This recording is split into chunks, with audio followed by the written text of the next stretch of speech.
Hola amigos de Ministerios Cristo por su Mundo, es un placer nuevamente darles la bienvenida a su canal. El día de hoy vamos a hablar de un mensaje hermoso, un mensaje que Dios ha puesto en mi corazón para este tiempo, que sé que va a edificar tu vida. El mensaje del día de hoy lo he titulado El huérfano Emanuel. Quizá te preguntes por qué este mensaje, por qué este título, pero te pido que te quedes y que lo veas hasta el final y que me dejes tus comentarios, cómo ha sido esta temporada, cómo ha sido este tiempo, qué tan difícil ha sido para ti. Te pido también que tú compartas de la palabra, que compartas el evangelio. Y pues bueno, vamos a desmenuzar esta parte de la escritura. Es un mensaje poderoso, es un mensaje que en lo personal tocó mi corazón. Y te repito, el mensaje es el huérfano Emanuel. Vamos a comenzar.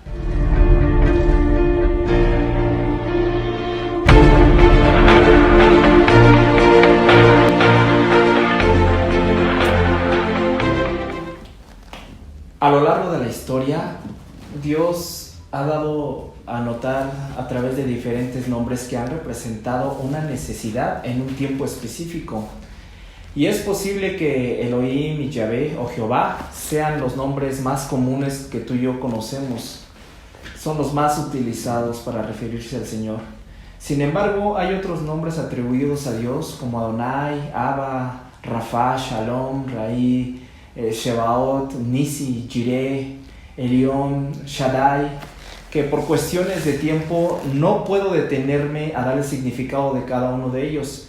Pero si gustas que haga un video sobre los nombres y significados de Dios, házmelo saber aquí en la caja de los comentarios. Hoy me quiero basar en uno de los nombres más hermosos atribuidos a nuestro Señor Jesucristo en el Nuevo Testamento. Y me refiero a Emanuel, que traducido es Dios con nosotros.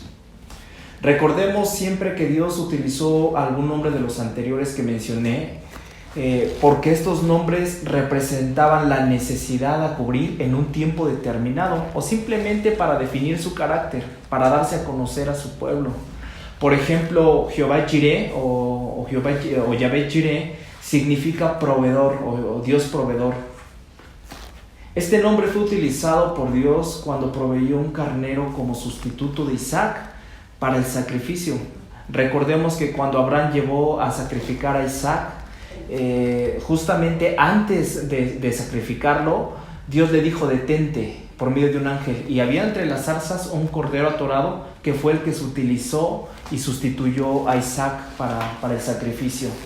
Y precisamente quiero hablar de Emanuel porque Dios proveyó a su Hijo Jesús como el sacrificio definitivo y eterno, dándonos a entender y a conocer que Dios siempre suplirá todas nuestras necesidades.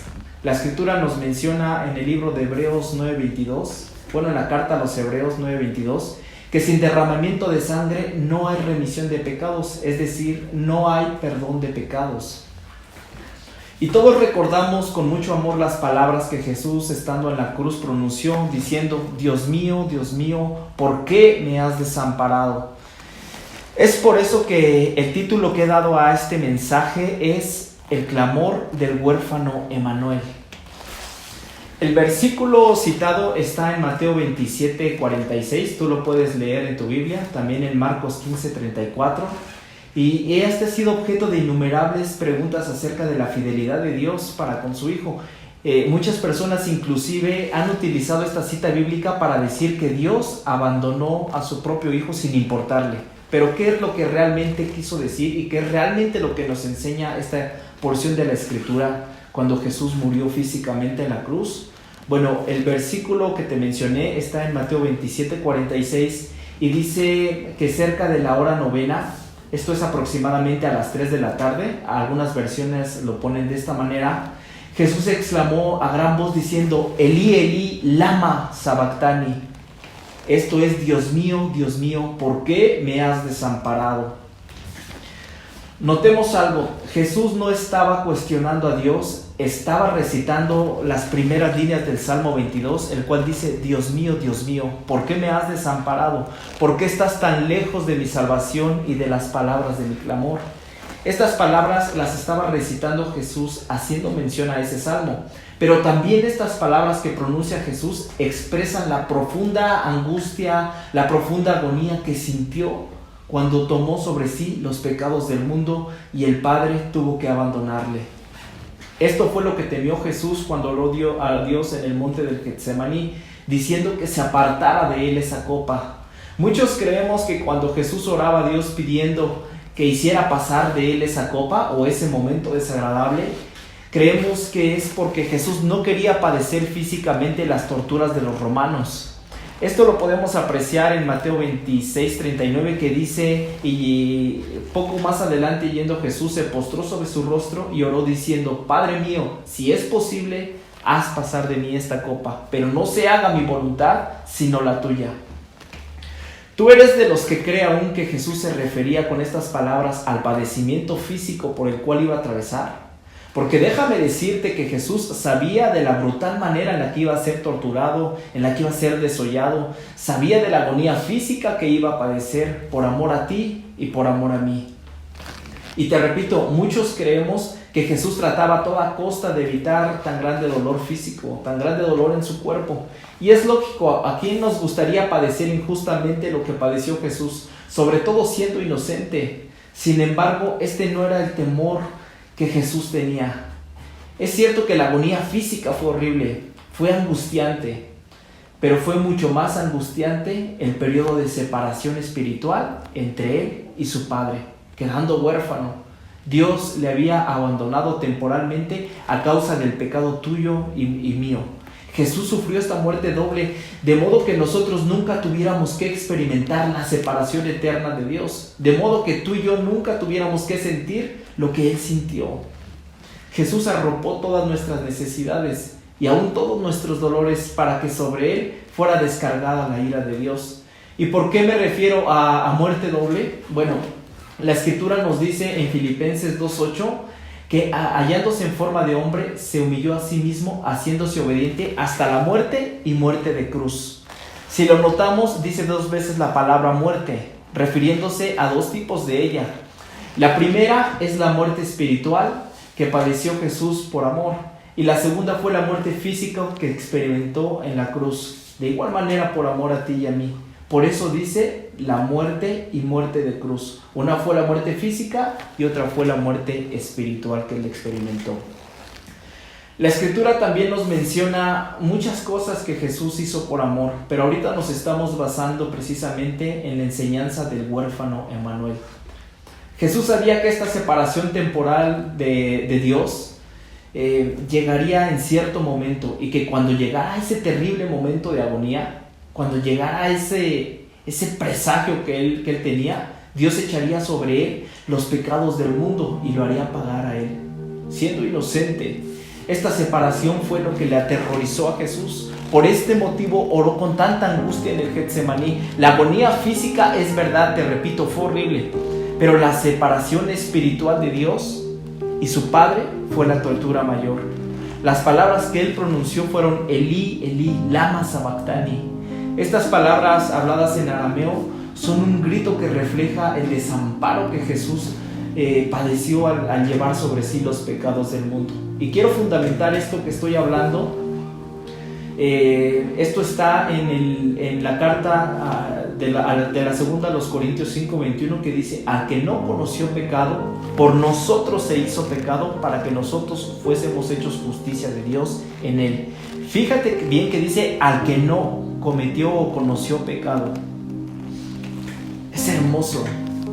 Podemos entender de todo esto que estoy hablando que por cuanto Dios es santo, no puede pasar por alto el pecado, como muchas veces te lo he enseñado a lo largo de muchos videos. Al contrario, Dios necesita castigar el pecado, y ese castigo lo merecíamos tú y yo. Sin embargo, el Señor Jesús, que no tenía pecado en sí mismo, tomó sobre sí la culpa de nosotros, para que de esta manera Dios te vea justificado y limpio a través del sacrificio de su Hijo en la cruz.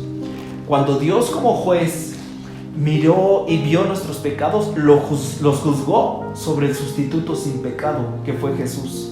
Y en ese momento fue cuando Dios se apartó del Hijo de su amor. Fue esta separación la que hizo surgir del corazón de Jesús lo que se llama de forma tan hermosa el clamor del huérfano Emanuel. El clamor del huérfano Emanuel, porque se sintió alejado de su padre, se sintió desamparado, se sintió huérfano, alejado de su padre, alejado de su divinidad. Y quiero terminar con el versículo también de 2 de Corintios 5:21, pero en la Nueva Versión Internacional, que dice: al que no cometió pecado alguno, por nosotros Dios lo trató como pecado, para que en él recibiéramos la justicia de Dios. Y aquí está el núcleo mismo del Evangelio. El Salvador sin pecado tomó nuestro lugar, tomó nuestros pecados, a fin de que nosotros podamos tener la justicia de Dios. Valoremos el clamor y la agonía del huérfano Emanuel. Valoremos el sufrimiento en la cruz de un justo que padeció. Valoremos la agonía que Jesús tuvo en el Getsemaní. No hay dolor que haya experimentado el ser humano que no haya experimentado Jesús. Él supo lo que era perder a un hijo y también supo lo que era perder a un padre. Yo te animo a que tú te refugies en Dios en este momento de necesidad, que le entregues tus angustias, tus miedos. Él ya pagó el precio. Él ya te ha arropado con ese sacrificio tan hermoso que hizo en la cruz. Y te repito nuevamente, si tú has perdido a un ser amado, si tú has perdido a un hijo, a un hermano, a un padre, todo lo que tú estás padeciendo, Jesús ya lo experimentó, Dios ya lo experimentó. Es por eso que Él puede entenderte y puede ayudarte con ese dolor. No te permitas a ti cargar ese dolor solo. Entrégaselo a Dios. Y si es tu caso, que estás en este momento padeciendo así, permíteme hacer una oración por ti. Padre, yo te doy gracias en esta hora por tu palabra. Te doy gracias por las personas que están viendo este mensaje, Señor, y que de alguna u otra manera han perdido a un ser amado, a un ser querido. Señor, enséñales que tú también fuiste un huérfano, que tú también perdiste a tu hijo y que también tú, Jesús, perdiste a tu padre. Yo te pido, Señor, que tú les arropes, que les cobijes debajo de tus alas y que eches fuera todo temor, toda agonía, toda angustia, toda tristeza y toda depresión. Yo los entrego en tu mano en esta hora y sé que tú derramarás bendición que sobre y abunde sobre todas las personas que están viendo este video. Te doy gracias en el nombre de Jesús. Amén. Te invito a que compartas el mensaje, ya que es compartir vida. No te olvides siempre de hablar del amor de Cristo. Nos vemos en el próximo video. Que Dios te bendiga.